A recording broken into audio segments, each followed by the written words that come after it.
So the only reason anyone plays any hand of poker is because someone wants to win the blinds. Like even if you have kings, you're like, to some extent, if you could win the blinds like 99% of the time, you would just do that. You don't really like all the time want someone to go up against you.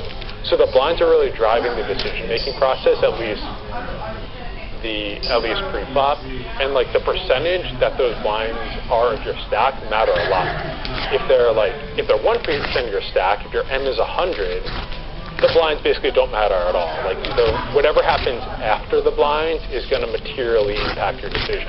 Or if your M is 2 and the blinds are half your stack, like winning those seems really important. You should do whatever you can to kind of maximize your chance of winning them. So that's why M is a good ratio here. And then in addition for tournaments, it makes it much easier to talk about hands without having to worry about all the different parts of the tournament life cycle. Like if you have 1,500 chips and it's 50, 100 blinds, you can basically make the same decisions as if you have 10 times as many chips at a level that's 10 times as high blinds. You don't need to, you can just divide it in your head and basically make the same decision. You don't need to worry about doing anything different as a result of having more chips. So Harrington invented or brought up a bunch of other things that no one even, that never really caught on. He invented a thing called the Q ratio, which is your stack size divided by the average stack size in the tournament. So I guess you might use this to get an idea of how far behind you are in the tournament. Like if your Q is 5, you don't need to be that aggressive. Or if your Q is 0.2, you have a lot of catching up to do before you're realistically going to be anywhere near the money. I don't really make decisions based on that. I think the community doesn't. So it never really caught on for anything. I've never actually heard anyone use that. So he came up with this thing called effective M, which makes sense if you look at M from his perspective. Effective M, it's your M divided by, you multiply it by how short-stacked your table is, or how short-handed your table is. And it gives you the equivalent of the number of 10-handed tables you could survive. It just means that, say you have 10 M's, you could survive 10 rounds of blinds. If we have 3 people at your table, you can't survive for another 6 hours because you actually pay the blind every other hand. That's what effective M is doing. It reduces your M proportionally. Since he's looking at this from the perspective of when you need to start making moves, it kind of makes sense that your M would be reduced if you're shorthanded, but I look at M from the perspective of how valuable it is in terms of blinds. So I don't really use that. I don't know anyone who really uses effective M either. But he invented them, and maybe they'll catch on eventually. So I think that's going to be done for today. Thanks everyone for a good first lecture.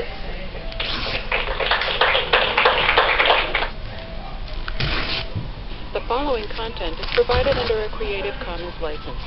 Your support will help MIT OpenCourseWare continue to offer high-quality educational resources for free.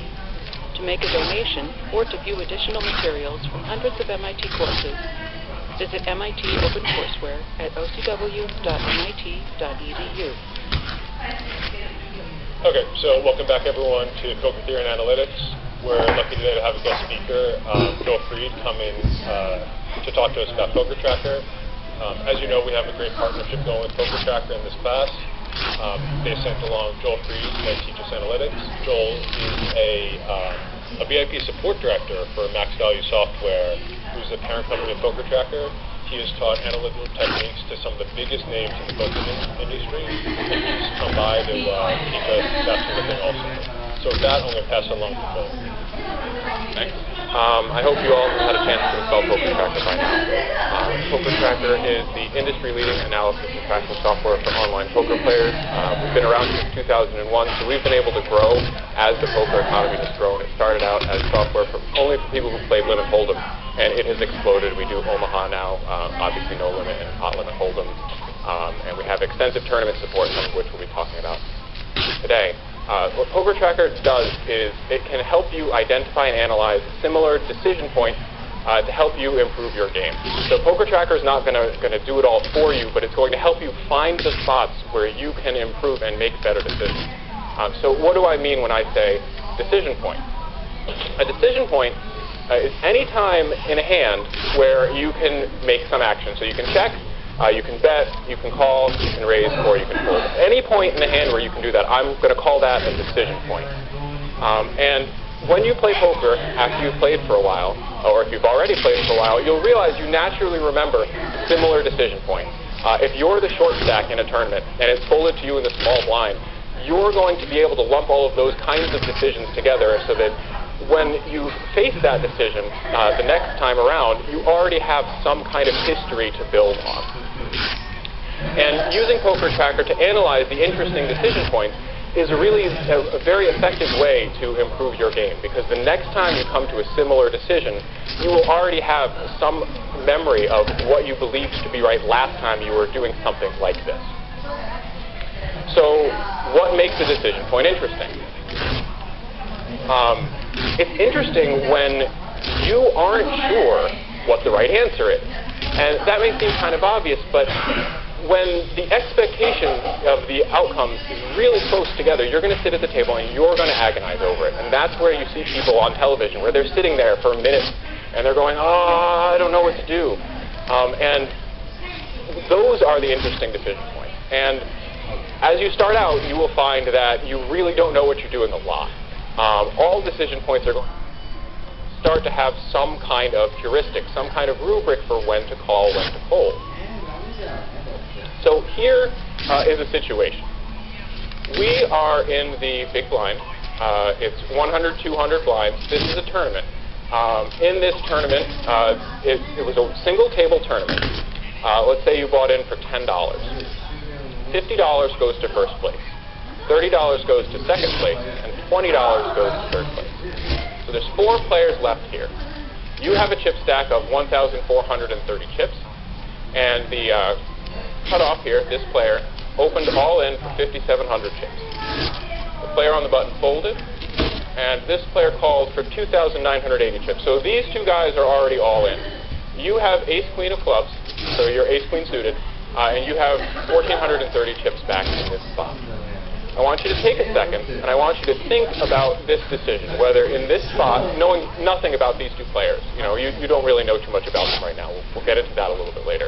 But without knowing anything really about these guys, they're just your average players in the game. Would you be calling or folding? I want you to think about that for a second. So I'll point out another feature here. For those of you who are familiar with pot odds, your odds here are 3.35 to 1 to call. If this was a cash, if you had 23% equity against both of those hands, you could call profitably. Obviously, this is a tournament situation, which affects things drastically right here. But yeah, so the total pot size is 4,810. We have 1,430 to call. So if you believe that this is a very easy decision, raise your hand. 1. Oh, we've got a few. Awesome. Okay.